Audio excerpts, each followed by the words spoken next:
Right then, turning away from health matters for just a moment. Today is World Humanitarian Day. In order to mark the occasion, the United Nations is highlighting the rising levels of need right around the world. And they're also paying tribute to countless aid workers who risk their lives to deliver emergency relief, in some cases even paying the ultimate price.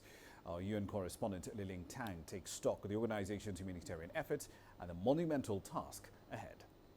An estimated 130 million. That's the number of people the United Nations says depend on humanitarian aid today, the largest number on record. Grouped together, they would be the 10th most populous nation in the world.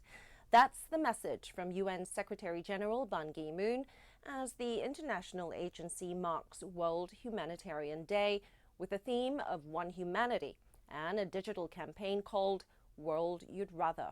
Now, that campaign involves taking an online quiz to answer some difficult questions like these.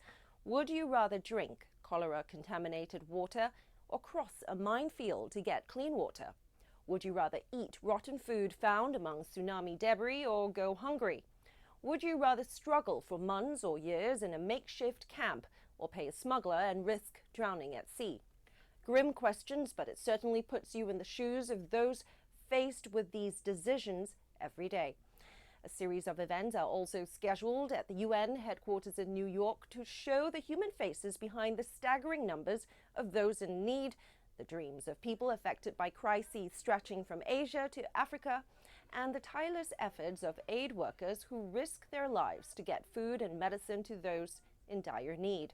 The occasion is also tied to the first ever World Humanitarian Summit held 3 months ago in Turkey, where world leaders pledged to do more for people caught up in conflicts, crises and disasters.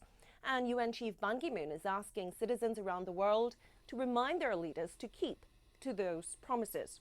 Now, the UN needs more resources, funding and safe access for deliveries.